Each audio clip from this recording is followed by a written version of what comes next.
shall be relieved. Yonder stands a man in this lonely crowd, a man who swears he's not to blame. But all day long I hear him shouting so loud.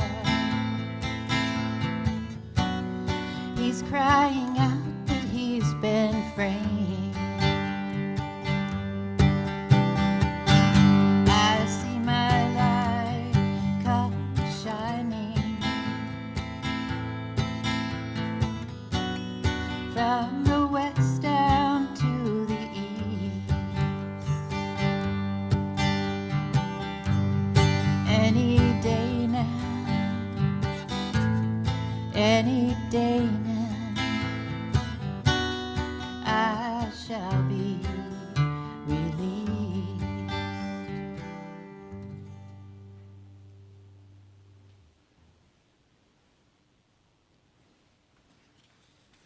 I begin with a reading from Richard Gilbert entitled, "We Are All More Human Than Otherwise." The human race is a vast rainbow, white, black, red, yellow, and brown, bursting into view. Yet for all, blood is red, the sky is blue, the earth brown, the night dark. In size and shape, we are a varied pattern of tall and short, slim and stout, elegant and plain. Yet for all, there are fingers to touch, hearts to break, eyes to cry, ears to hear, mouths to speak. In tongue, we are a tower of Babel, a great jumble of voices grasping for words, groping for ways to say love, peace, pity, and hope. Boundaries divide us, lines drawn to mark our diversity, maps charted to separate the human race from itself. Yet, a mother's grief, a father's love, a child's happy cry, a musician's sound, an artist's stroke, batter the boundaries and shatter the walls. Strength and weakness, arrogance and humility, confidence and fear live together in each one, reminding us that we share a common humanity. We are all more human than otherwise.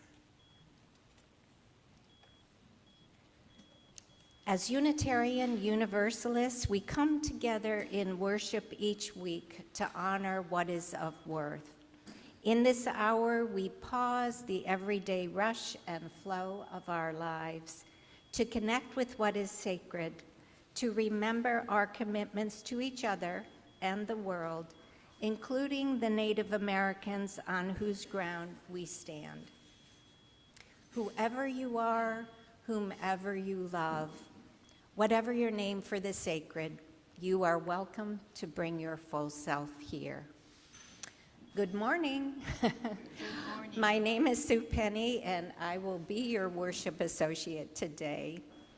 And I have been looking forward to this for quite a long time, having James Witker here to speak. We met in Santa Monica after a service he did there and found out, lo and behold, his parents live in Southampton. And we just found out that someone else had the same experience from Southold, and he's speaking there next week. So you never know. It feels a little freaky, actually.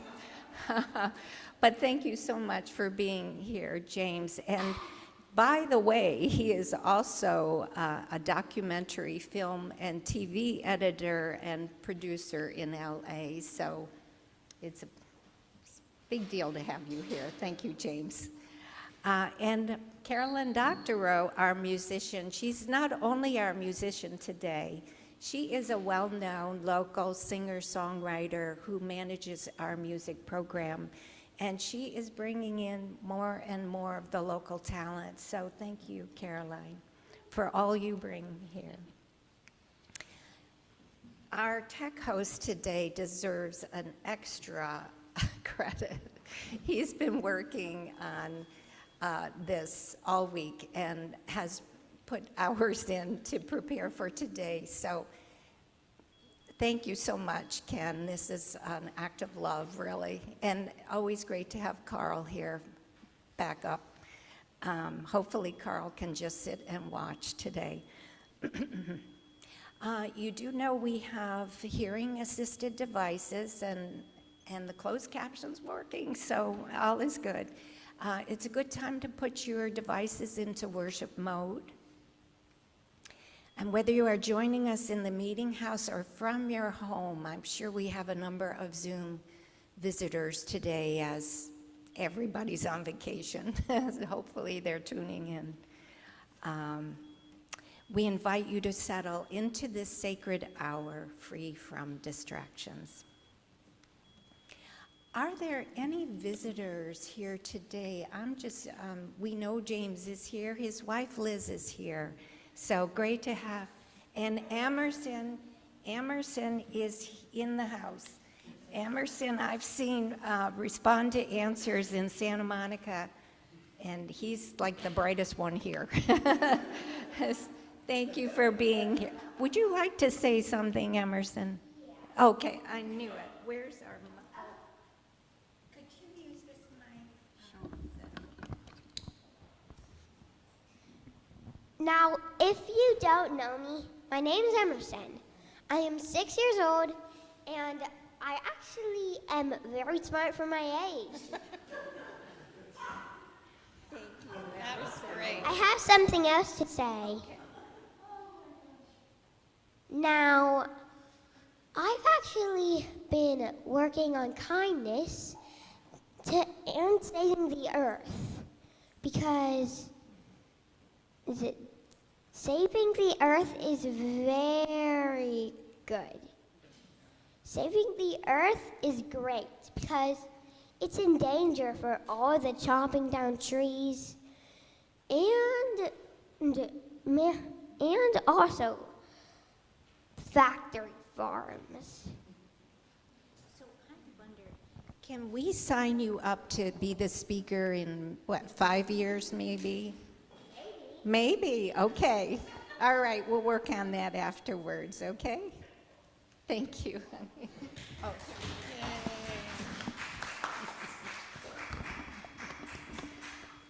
Oh. Right there. Okay. Where was I? I really lost my place here. So let's take a minute to welcome the person that you haven't spoken to this morning. And we'll just take a couple minutes with that.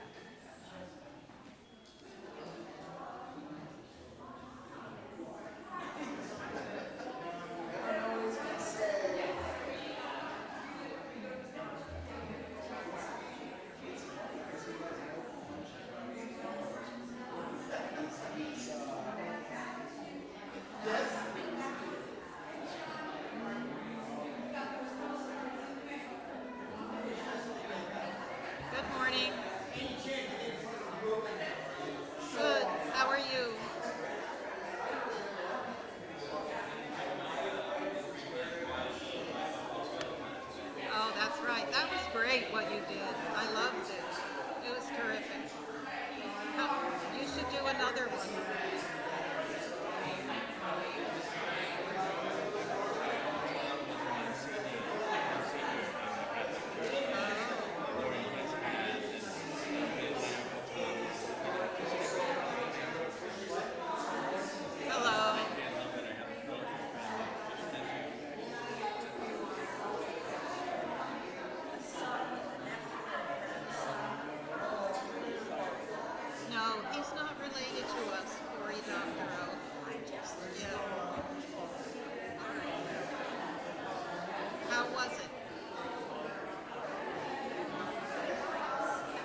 Words for the chalice lighting, and Diana is going to light our chalice as I say them, are by Penny Hackett Evans. As Bob pointed out, there are too many pennies listed under the chalice lighting. As others before us have sought to make ordinary time special by lighting a candle, we now seek to transform this ordinary time into a special and sacred one by lighting the flaming chalice, symbol of our faith. Please stand as you are willing and able for our hymn number 318, We Would Be One. And I see Carl is going to help. Thank you, Carl. Special request.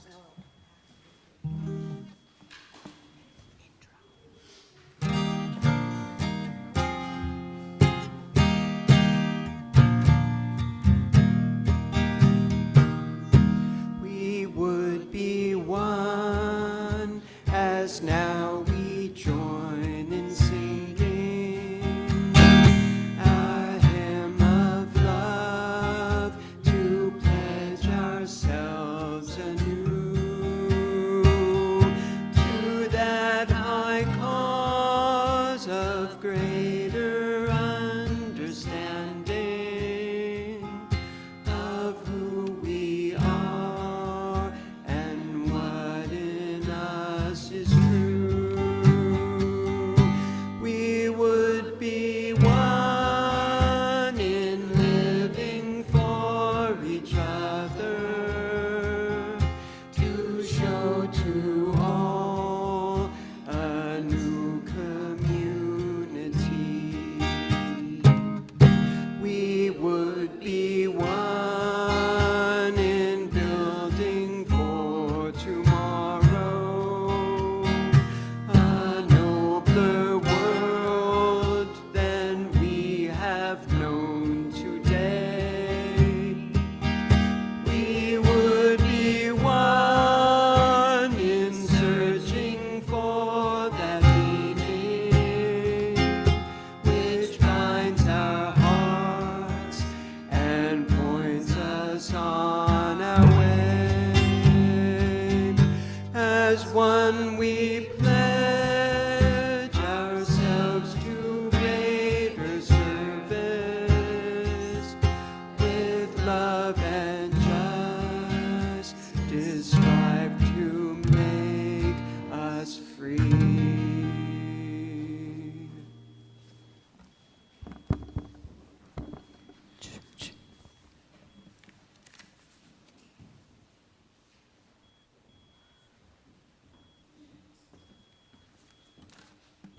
Well, good morning, everyone. I'm very happy to be here. Thanks for having me. This following text is one that, to me, is both a reading and also a kind of meditation. I just want to give you a little context first. I'm betting that many of us here saw the new photos of the moon and the Earth that were taken from the Artemis II mission, the recent Artemis II mission this year.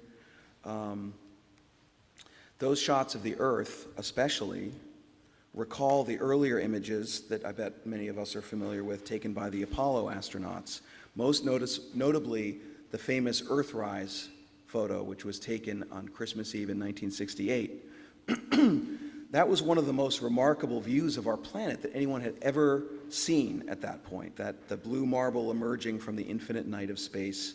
That photo was said to have had a wide-ranging cultural impact to help to galvanize the first Earth Day and the beginnings of the modern environmental movement. In February of 1990, a different kind of photo was taken. The first Voyager spacecraft, having traveled through our solar system for many years and having captured stunning up-close images of Jupiter and Saturn, was now beyond the orbit of the planets and on the verge of departing our solar system into deep space. An astronomer who was advising that mission had the idea of turning the spacecraft's cameras back toward home for a final parting glimpse from about 4 billion miles away. The resulting image was named the Pale Blue Dot. I invite you, if you would like to, close your eyes and visualize this image. in your mind's eye. This photo is mostly blackness. It's a bit grainy, and because the camera is aimed close to the sun, there's some refraction beams of light scattered across from bottom to top. But there, behind one of those light streaks, is a tiny, tiny speck, smaller than a single pixel and just faintly blue. The following are the words that astronomer, Dr. Carl Sagan, wrote about this image. Look again at that dot. That's here. That's home. That's us. On it, everyone you love, everyone you know, everyone you ever heard of, every human being who ever was, lived out their lives. The aggregate of our joy and suffering, thousands of confident religions, ideologies, and economic doctrines, every hunter and forager, every hero and coward, every creator and destroyer of civilization, every king and peasant, every young couple in love, every mother and father, hopeful child, inventor and explorer, every teacher of morals, corrupt politician, every superstar, every supreme leader, every saint and sinner in the history of our species lived there on a mote of dust suspended in a sunbeam. The earth is a very small stage in a vast cosmic arena. Think of the blood spilled by all those generals and emperors so that in glory and triumph they could become the momentary masters of a fraction of a dot. Think of the endless cruelties visited by the inhabitants of one corner of this pixel on the scarcely distinguishable inhabitants of some other corner. How frequent their misunderstandings, how eager they are to kill one another, how fervent their hatreds. Our posturings, our imagined self-importance, the delusion that we have some privileged position in the universe are challenged by this point of pale light. Our planet is a lonely speck in the great enveloping dark. In our obscurity and all this vastness, there is no hint that help will come from elsewhere to save us from ourselves. The earth is the only world known so far to harbor life. There is nowhere else, at least in the near future, that our species could migrate to. Visit, yes. Settle, not yet. Like it or not, for now, the earth is where we make our stand. It has been said that astronomy is a humbling and character-building experience. There is perhaps no better demonstration of the folly of human conceits than this distant image of our tiny world. To me, it underscores our responsibility to deal more kindly with one another and to preserve and cherish the pale blue dot, the only home we've ever known.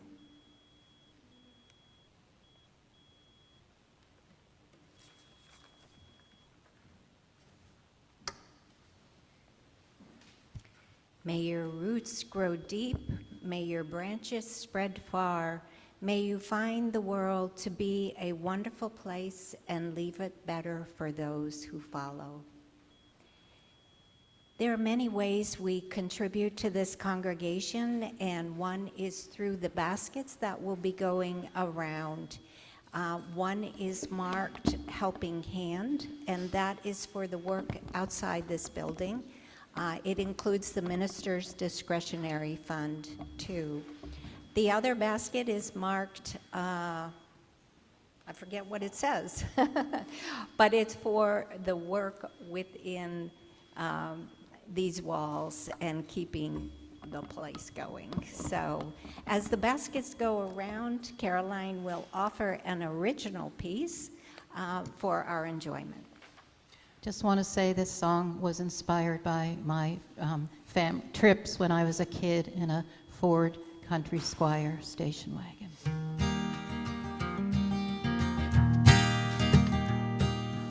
I want to ride some lonesome highway way out west. Put that old Ford Country Squire to the test. Drive until there's nothing left around me. Stop when I reach the desert plains they call the Big Empty. And I'm gonna stand by the side of the road where I can see the horizon. Every direction, feel the wind and the sun in my hair. So even for a second, I know what it feels like to be here with you.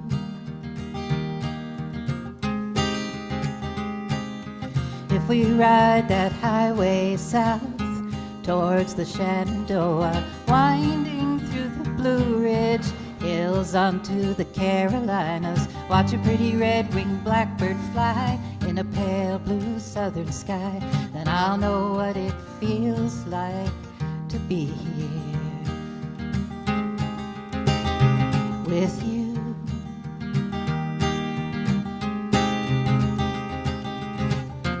Time moves fast and it waits for no one, so I'm gonna live like someone left the gate open. Yesterday's dead, tomorrow never comes, and I wanna know what it feels like to be here with you.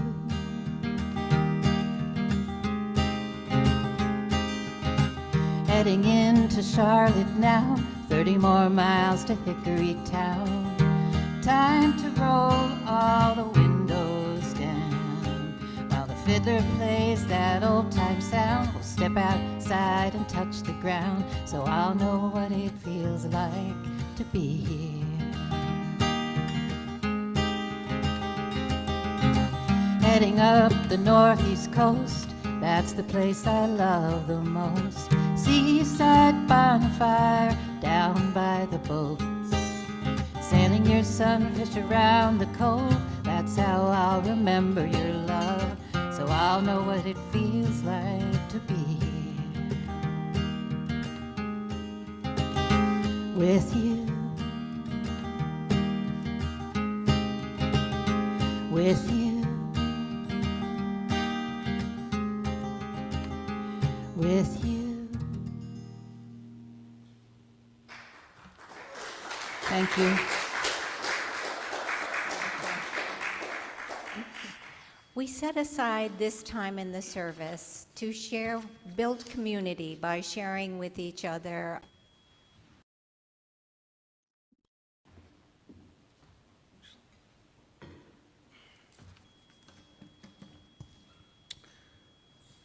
So 2026 marks 30 years since the passing of Carl Sagan, which is one reason to talk about him.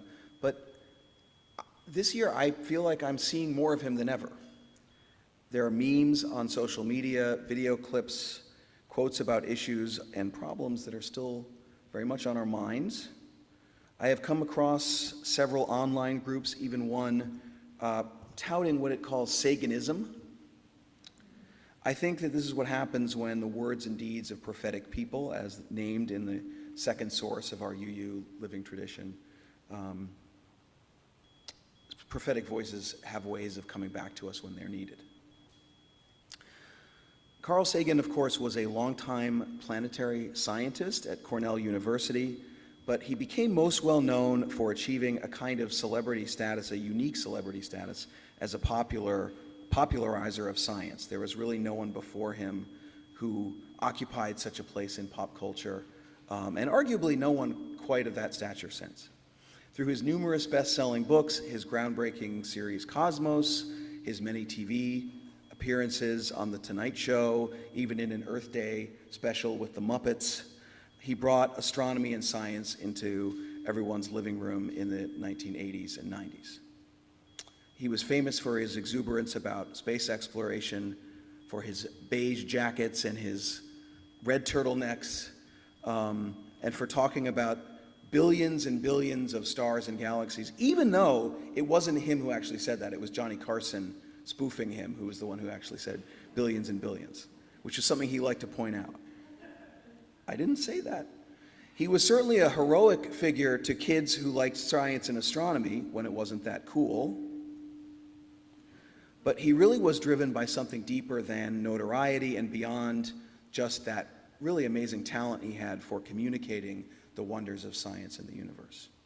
As the pale blue dot text suggests, at the heart of Carl Sagan's life's work was a passion for the adventure of science, but its importance in society, what it means for humanity, what discoveries about our planet and the wider universe teach us about ourselves, and how all of this helps to guide us to a better world. Another way of explaining that is that at the heart of his life's work was a passionate and committed humanism. And this is where an intriguing connection to Unitarian Universalism comes in. There are two main texts that are often cited as being defining to humanism in the 21st century: Humanism and Its Aspirations, the Humanist Manifesto, and the United Nations International Declaration of Human Rights. But I make the case that Pale Blue Dot is really the one that brings alive the heart of the humanist worldview, as well as the spiritual side that was very important to Carl Sagan. In 1981, Sagan accepted the Humanist of the Year award from the American Humanist Association, but as is often the case, the humanism he espoused was not always in name. And that's something that's been true for many prominent humanists and other winners of that award, including people like Kurt Vonnegut, Margaret Atwood, Bill Nye, Gloria Steinem, just to name a few. The thing that is, to me, sometimes tricky about seeing or understanding the humanist ideas is that the proponents of humanism are often not promoting something called humanism as much as they're advocating for, the component reason, science, human rights, and a more healthy world. And I mention this because if the Pale Blue Dot resonates powerfully with us today, I think it can help us to see a deeper connection between Saganism, humanism, and the heart of the modern Unitarian Universalism that we know today, and a deeper connection than we might otherwise realize. So, just a little bit of historical context. Humanism comes out of a philosophical tradition that can be seen as an undercurrent throughout human history, a stream of thought reaching back to ancient times, emerging in many places through those who questioned authority and resisted inherited dogmas, who worked for the welfare of their fellow humans in spite of the political or religious oppressions of their times. In the West, that history is really intertwined with the history of Unitarians and Universalists, who were heretics and Enlightenment thinkers in Europe and later proponents of democracy and freedom in the young United States. What we today know or call modern humanism, sometimes called religious humanism, sometimes secular humanism, largely emerged from a group of early 20th century Unitarian ministers who articulated a new perspective or an evolving perspective that they saw as the successor of their spiritual heritage, the continued evolution of liberal faith. They said that science and social change had disrupted older belief systems, and that religions the world over were coming to terms with vastly increased human knowledge and experience in a world very different from the one their forebears had known or thought they had known. And this is well before any rocket ships had gone into space. They called for a human ethic larger than nations and a recognition that humans were part of the natural world. They said that the goal of humanism is a free and universal society in which people cooperate for the common good. They said that humanists demand a shared life and a shared world. Emerson's a fan of humanism. To make a very long story short, by the mid-20th century, the religious humanism had become a widespread movement within the American Unitarian Association, perhaps even beginning to eclipse the progressive Unitarian Christianity and the transcendentalism that had been very influential, even dominant up to that time. And Unitarianism did not become exclusively humanist, as we know, but these humanist ideas helped to shape and deeply inform the UU that is familiar to us now, with principles such as the free and responsible search for truth, the inherent worth and dignity of all people, whether granted from on high or not, our place in an interconnected web of nature, and the goal of world community with justice for all. Even if not always in name, this humanism helped to guide the journey of religious liberalism to clarify a focus on social justice in this world and to have a greater influence in society at large. Many UU congregations, like my home congregation, UU Santa Monica in California, have historical connections to this tradition through ministers who served in the mid to late 20th century, like Richard S. Gilbert, by the way,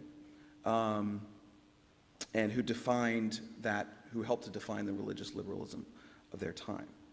And why I'm telling you all of this background is that there's a long-standing rumor that Carl Sagan attended the Unitarian Church in Ithaca while he was at Cornell. I have pursued this rumor with some skepticism. After all, Sagan was fond of saying that extraordinary claims require extraordinary evidence. But recently I heard from one minister I know, who's now in his 70s, who knew Reverend Jack Taylor, who served that Ithaca congregation in the 70s, 80s, and 90s, and who was renowned for his thoughtful sermons. That was, a feature of that generation of ministers. And Taylor told him that indeed he saw Carl Sagan at least occasionally slipping into the back pews of that church to listen to those sermons over the many years. And it really intrigues me because I had always wondered if Sagan had had some exposure to some of the ideas of the old school humanists of the early to mid 20th century and their spiritual progeny, UUs, because I hear echoes in common in the way he thought issues and framed his ideas with that generation of humanists. For example, I hear it when, at the height of the Cold War in the early 80s, he amplifies concerns about the specter of nuclear war, concerns that were also a major focus of religious liberals and progressives of the time, and how it kind of relates to the larger perspective. And if we could, I would love to play video clip number 1 to illustrate what I'm talking about.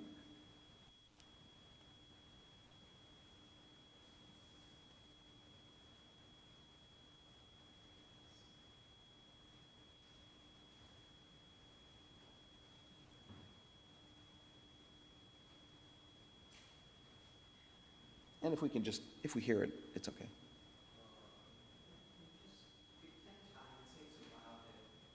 Sure, no worries.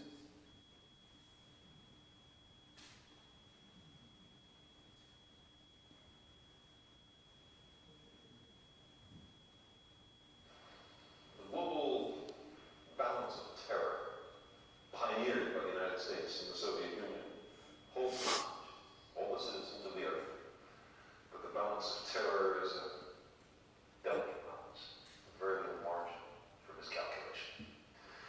And the world impoverishes itself by spending $1 trillion a year on preparations for war, and by employing perhaps half the scientists and high technologists on the planet in military endeavors. How do we explain all this to a dispassionate extraterrestrial observer? What account do we give of our stewardship of the planet Earth? From an extraterrestrial perspective, our global civilization is clearly on the edge of failure in the most important task it faces, preserving the lives and well-being of its citizens and the future habitability of the planet. Should we consider in every nation major changes in the traditional ways of doing things, a fundamental restructuring of economic, political, social, and religious institutions? The old appeals to racial, sexual, religious chauvinism and to rabid nationalist fervor are beginning not to work.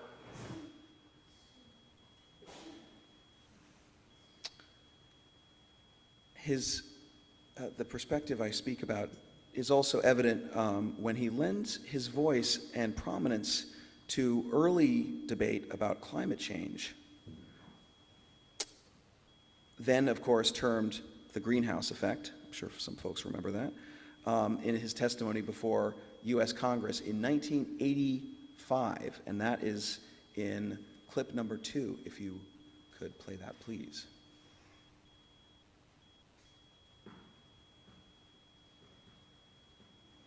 At the present time, we clearly have reached the stage where we are capable, both intentionally and inadvertently, to make significant changes in the global climate and in the global ecosystem. Here we are pouring enormous quantities of CO2 and these other gases into the atmosphere every year with hardly any concern about its long-term and global consequences. There are still many uncertainties, although the overall picture is, I think, quite clear and quite widely understood and accepted. Because the effects occupy more than a human generation, there is a tendency to say that they are not our problem. Of course, then they are nobody's problem. But there are effects, and the greenhouse effect is one of them, which have long time constants. If you don't worry about it now, it's too late later on. And so in this issue, as in so many other issues, we are passing on extremely grave problems for our children when the time to solve the problems, if they can be solved at all, is now. I think that what is essential for this problem is a global consciousness, a view that transcends our exclusive identifications with the generational and political groupings into which by accident we have been born. The solution to these problems requires a perspective that embraces the planet and the future, because we are all in this greenhouse together. Thank you, Mr. Chairman. Oh, thank you very much. So these are some of the issues and things that are on that were on Carl Sagan's mind for a long time, before he had the idea several years later to capture that image of the distant planet Earth. In modern times, people like Carl Sagan have sometimes been criticized for being arrogant. How arrogant for humans to think we know so much and that our science has all the answers. But I think the opposite is really true.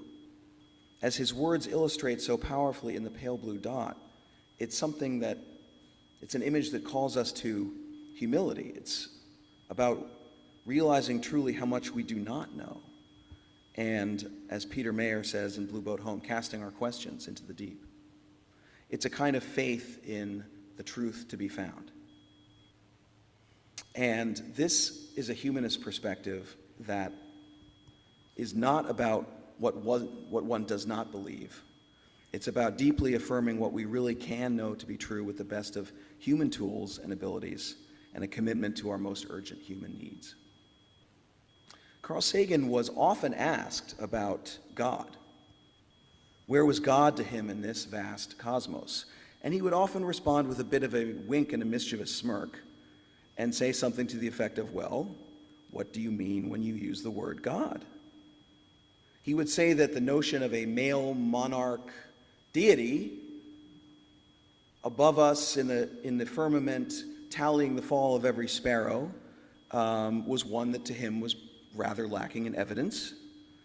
But he liked to point out that there were other notions, such as the God that thinkers like Spinoza and Einstein had referred to, which he said are pretty close to the sum total of the laws of the universe. And the laws of the universe are undeniable. But he famously spoke of a kind of spirituality. Spirituality as a deep connection to the universe out of which we come, the sense of reverence, mystery, and awe that come from the magnificence of the cosmos and our ability to perceive it and explore it. We are stardust contemplating the origin of stars, he wrote. We are a way for the universe to know itself. He said that to him, science was, at least in part, informed worship. Sagan also embodied what Unitarian Universalist minister Reverend Dr. Kendall Gibbons calls the sternness of humanism.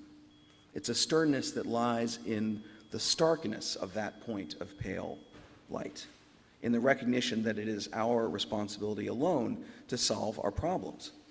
In his later book, The Demon-Haunted World, Science as a Candle in the Dark, Carl Sagan dwells on the importance of separating what is true from what we might want to be true. Comforting falsehoods, he cautions us, can ultimately be dangerous. One point that for him was non-negotiable and aligned with the Unitarian humanists was recognizing that humans do not occupy a special place in a hierarchy of nature. Believing that the world was made for us, he felt, can encourage our greedy and destructive inclinations and dangerously fool us from seeing that we are one species in a fragile ecosystem, that the universe can continue on just fine without humans. UU theologians of the past century have noted that the interconnected web of existence that we now see as a sacred part of the UU perspective makes it hard to reconcile the traditional Abrahamic belief that humans are the ones created in God's image and placed at the center of creation. UU singer-songwriter Peter Mayer, who cites Sagan as a source of inspiration for his cosmically attuned work, including Blue Boat Home, suggests that we are united by some big truths that are bigger than our theological differences. Foremost among those is that we are on a planet. We did not always know this, Peter says, and most of our religious traditions came from a time when we did not know it.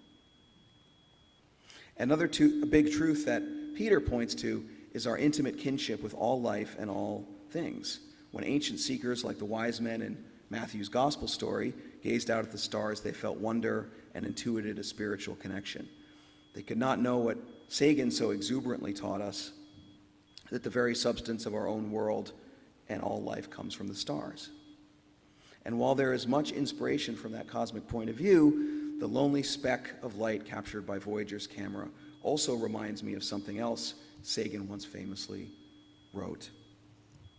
For small creatures such as we, the vastness is bearable only through love. This is also where the good news comes in. Reverend Gibbons writes that the good news of humanism is that the well-being of this planet and our most widely conceived community is the good we are driven to seek. With the best of humanity's endeavors, we have done things like build democracy, abolish slavery, saved untold lives with science and medicine. We can shoot spaceships millions of miles into space and land them on a perfect bullseye on a distant world that's also hurtling around the sun at thousands of miles per hour. And it suggests we can really solve our human problems if we can truly work together. I would say that the good news is also that you don't have to identify exclusively as a humanist to appreciate what is vital about the pale blue dot perspective and to have and appreciate humanist or Saganist values. I think this is important because I think we really need that perspective today, both in our world and in our Unitarian Universalist movement. If we are to continue to be innovative, to be alive to the challenges of today, and the younger generations as well, we need that humanism to remain part of the heart of our living UU tradition. Reverend Dr. Ernie Pipes was the minister of my home congregation in Santa Monica, who came out of that 20th century legacy, who served for 35 years, who marched with MLK during that time, and even served the congregation as minister emeritus into his 90s. He only passed away a few years ago. In his final sermon that stayed with me, he said, "Religious humanism tells us that we are all in this life together, that working together with love and sympathy, hand in hand, to heal our world and sustain one another across all boundaries of race, religion, and nation is, in traditional language, our only salvation." I think that is the saving message of humanism, of pale blue dotism, of Saganism. The labels that one might want to use are less important than the message, which is deeply prophetic and I believe is still speaking to us. And I would like to close with clip number 3, if we may.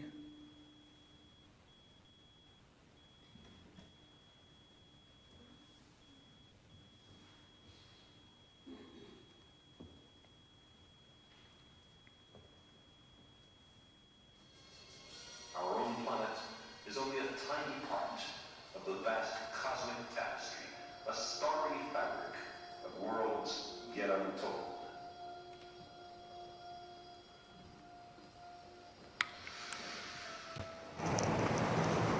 those worlds in space are as countless as all the grains of sand on all the beaches of the earth. Each of those worlds is as real as ours.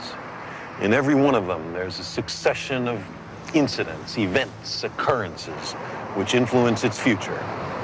Countless worlds, numberless moments, an immensity of space and time. And our small planet, at this moment, here we face a critical branch point in history.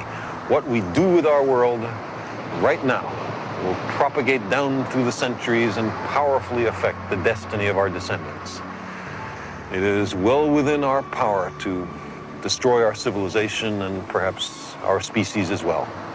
If we capitulate to superstition or greed or stupidity, we can plunge our world into a darkness deeper than the time between the collapse of classical civilization and the Italian Renaissance.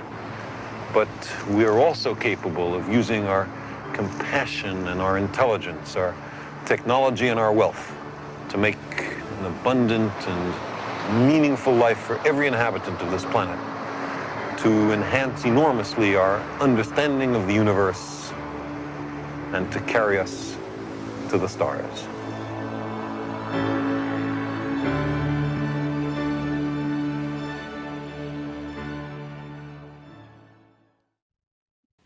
May it be so. Thank you.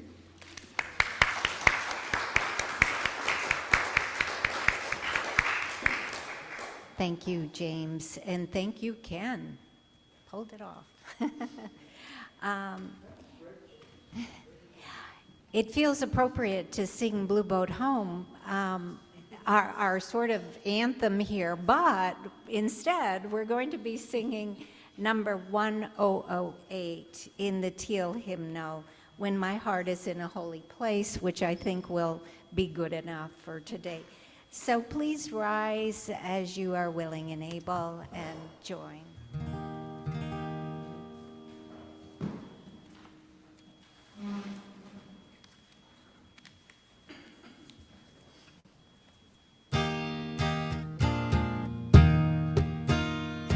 When our heart is in a holy place, when our heart is in a holy place, blessed with love and amazing grace,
Please be seated. Please join us after the postlude for fellowship and light refreshments in our fellowship hall and the birthday cake, as Jim said. A couple announcements. This Wednesday is another nonviolent sitting circle for social activists, which has really been a wonderful group. I hope you can join us from 5:30 to 6:30 Wednesday.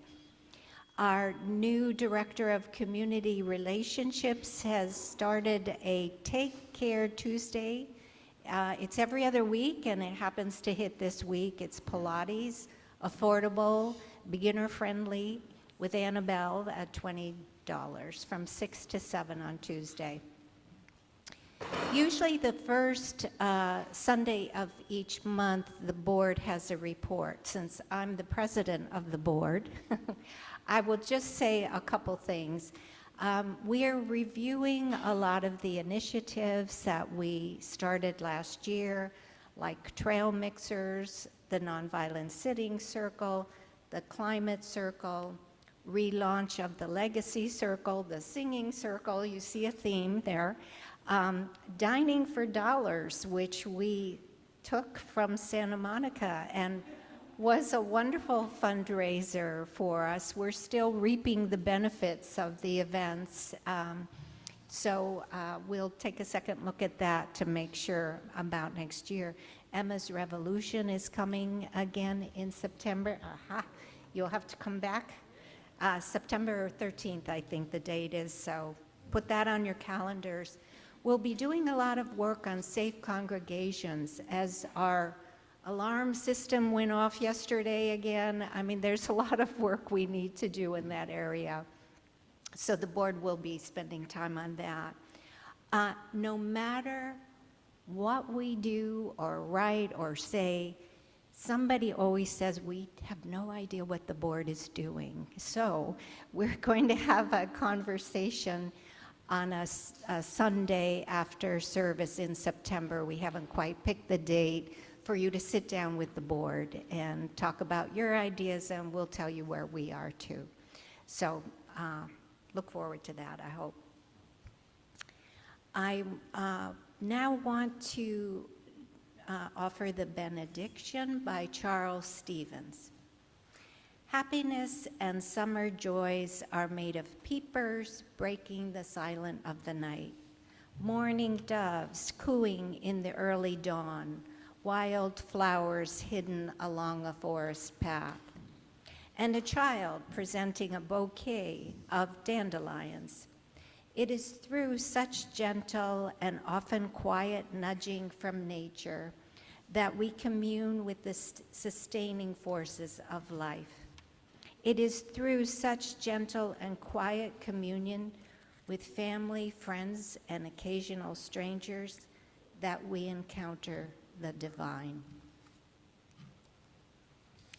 Please join in the words to extinguish the chalice, printed in your order of service.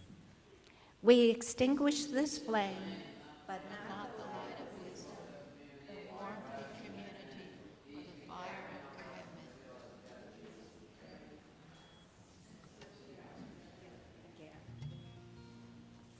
And our closing music is Down by the Riverside.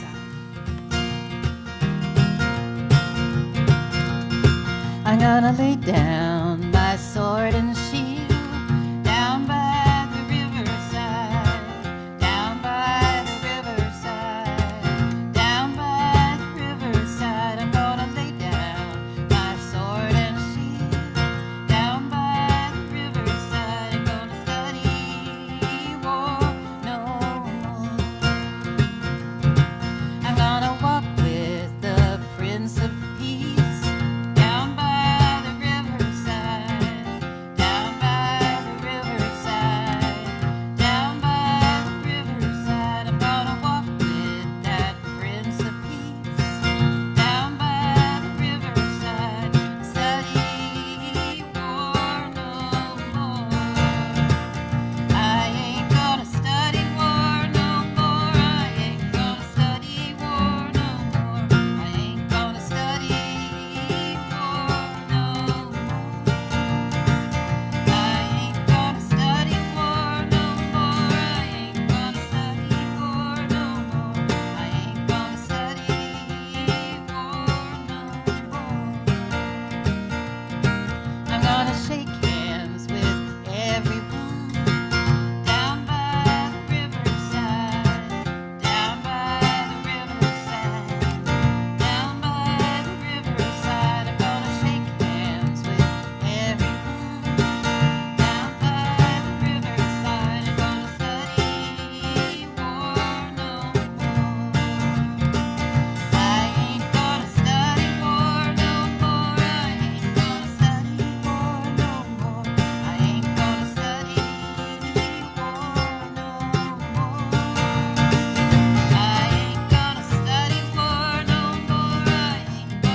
You know, I grew up, I can't turn this off, I don't know how.